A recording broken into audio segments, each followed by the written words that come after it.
فَلَنُحْيِيَنَّهُ حَيَاتًا طَيِّبَةً، یہ ہے وہ زندگی کہ جو اللہ ایک بندہ مومن کا مقسوم کرتا ہے۔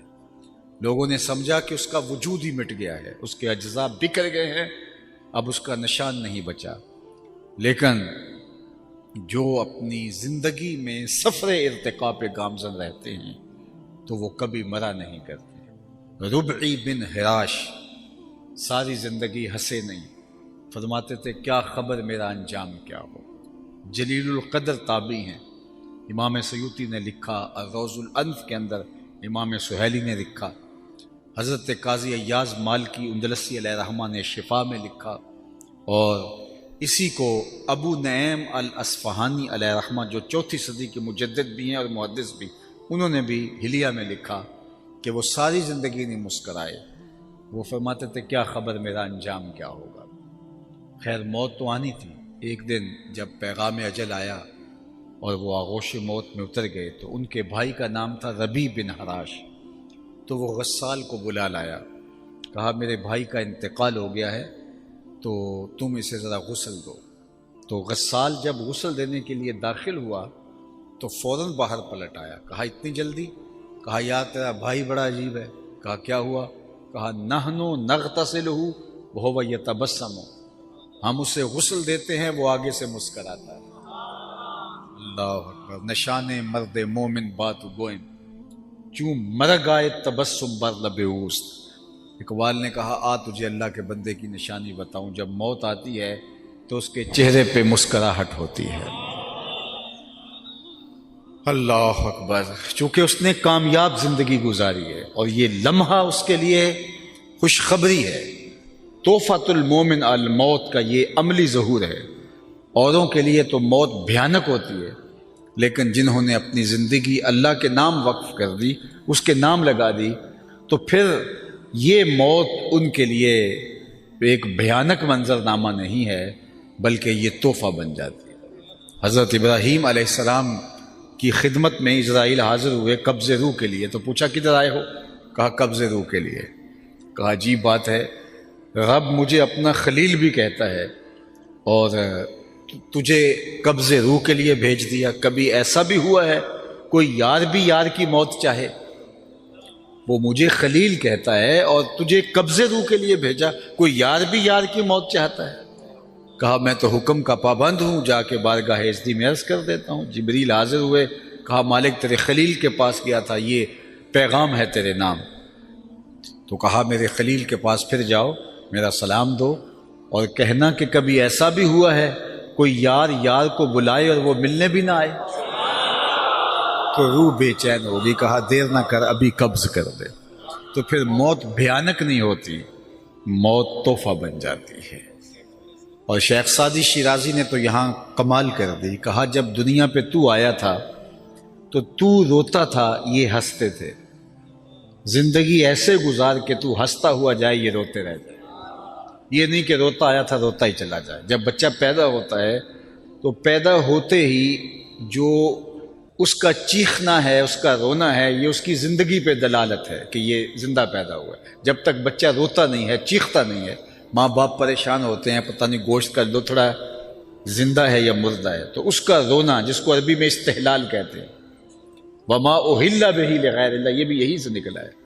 اندر ذبح جو پکار اٹھتی ہے وہ اللہ کے علاوہ کسی اور نام کی نہیں ہونی چاہیے۔ اگر کسی نے بسم شیخ عبد القادر پڑھ دیا اور جانور ذبح کر دیا، حرام ہو جائے گا۔ بسم محمد پڑھ کے ذبح کر دیا، حرام ہو جائے گا۔ 11ویں کا ہو، 12ویں کا ہو، عقیقے کا ہو، ولیمے کا ہو، ذبح کرتے ہوئے اللہ کا نام لیا جائے تو حرام نہیں ہوگا۔ اللہ اکبر۔ تو وہ جو آواز اٹھتی ہے اس کو استحلال کہتے ہیں۔ بلکہ حضور سے پوچھا گیا کہ حضور جب بچہ پیدا ہوتا ہے تو روتا کیوں؟ طبرانی نے موجم میں لکھا، پوچھا گیا کہ جب بچہ پیدا ہوتا ہے تو روتا کیوں ہے؟ فرمایا اس کے ساتھ ایک ہمزاد جنم لیتا ہے جو اس کی پسلیوں کو چھیڑتا ہے، جس کی وجہ سے وہ روتا ہے۔ تو صحابہ نے دوسرا سوال کیا کہ حضور جب آپ آئے تھے تو آپ کے ساتھ بھی ہمزاد آیا تھا؟ فرمایا ہاں۔ تو کہا کہ اس نے تو آپ کو کوئی اس طرح کی چیز نہیں کی؟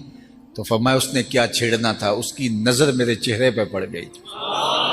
فلما رآنی اسلم، جب اس نے مجھے دیکھا اس کے لبوں پہ کلمہ جاری ہو گیا۔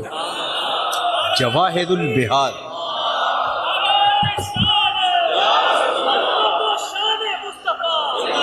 جواہر البہار فی فضائل النبی المختار کے اندر امام نبہانی نے باقاعدہ باب باندھا ہے کہ حضور کا ہمزاد مسلمان ہو گیا تھا۔ دیکھنے والے کہا کرتے ہیں اللہ اللہ، یاد آتا ہے خدا دیکھ کے صورت تیری۔ اللہ نے حضور کا جمال ایسا بنایا تھا جو دیکھتا وہ پکار اٹھتا کہ یہ اللہ کے رسول ہی ہو سکتے ہیں۔ کہا اس نے کیا چھیڑنا تھا مجھے، فلما رآنی اسلم، جب اس کی نظر میرے جمال نور پہ پڑی تو اس کے لبوں پہ کلمہ جاری ہو گیا۔ اللہ اکبر۔ تو وہ ہمزاد پسلیوں کو چھڑتا ہے تو بچہ روتا ہے، رونا زندگی میں دلیل ہوتا ہے، ماں باپ خوش ہو جاتے ہیں، مبارکیں دیتے ہیں، مٹھائیاں بانٹتے ہیں۔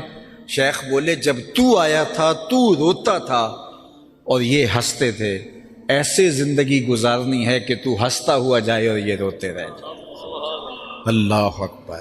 تو اصل تو ہمارا انجام ہے، انما الاعمال بالخواتیم، جس طرح انما الاعمال بالنیات، یہ بھی روایت ہے انما الاعمال بالخواتیم۔ اعمال کا دار و مدار تو حسن خاتمہ پہ ہے۔ رنگا رنگ سہیلیاں پرن کڑے، پر پریا اوسدا جانی ہے جس دا توڑ چڑھے۔ کتنے لوگ ہیں جو مرتبہ کمال تک پہنچے ہوتے ہیں، آخر میں آ کے لڑک جاتے ہیں۔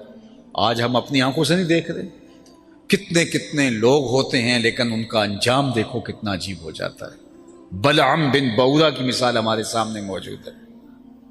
بنی اسرائیل کا مستجاب الدعوات ولی تھا، جب ہاتھ پھیلا کے دعا مانگتا تو منہ پہ ہاتھ بعد میں آتے، قبولیت پہلے ہو جاتی، اتنا مستجاب الدعوات تھا۔ لیکن پھر اسی کے بارے میں کہا گیا مثلہ کمثل الکلب، اس کی مثال کتے کی مثال ہے، زبان لٹک گئی تھی، زمین چاٹتا تھا مستجاب الدعوات اور اللہ کا ولی تھا، لیکن انجام بہت برا ہوا۔ اسی لیے میاں صاحب بولے پڑھنے اتے مان کرینا تے نہ آکھی میں پڑھیا، او جبار کہار صداوے متا روڑ دے وے دودھ کڑیا۔ جب تک یہ یقین نہیں ہو جاتا کہ میرا انجام کیا ہے، اس وقت تک دھڑکا لگا رہے۔ ابو العالیہ جلیل القدر تابعی ہیں، بخاری اٹھائیے کتاب الایمان، حضرت ابو العالیہ فرماتے ہیں کہ میں 30 اصحاب پیغمبر سے ملا، حضور کے 30 اصحاب سے میری ملاقات ہوئی ہے، 30 اصحاب سے میری ملاقات ہوئی اور میں نے ہر ایک کو فکر مند دیکھا، سب کہتے تھے انجام ٹھیک ہو جائے۔ اللہ اکبر۔ آج تو ہم سمجھتے ہیں ہم بخشے ہی ہوئے ہیں، لیکن وہ جنہوں نے حضور کو دیکھا، حضور کی صحبت میں رہے، اللہ اکبر، وہ بھی ڈرتے تھے۔ جن کو حضور نے کہا بشارت دی جنت کی، وہ بھی اینٹ اٹھاتے ہیں اور پھر نیچے رکھتے ہیں، تو کہتے ہیں کاش کہ میں اینٹ ہی ہوتا۔ چڑیا کو بیٹھے دیکھتے ہیں حضرت ابوبکر رضی اللہ تعالیٰ عنہ، وہ ایک شاخ سے دوسری شاخ پہ جاتی ہے تو کہتے ہیں واہ چڑیا کہ کیا موج ہے، ایک شاخ سے دوسری شاخ پہ چلی جاتی ہے اور تیرا حساب بھی نہیں ہوگا، پھنسے تو ہم ہیں جن کا حساب ہوگا۔ ہمارے پلے کوئی عمل نہیں اور ہم سمجھتے ہیں جنت کے ٹھیکیدار ہم ہیں۔ تو کہتے ہیں 30 اصحاب سے ملا ہوں، 30، ہر ایک کو میں نے ڈاڈا فکر مند پایا ہے اپنے انجام کے حوالے سے۔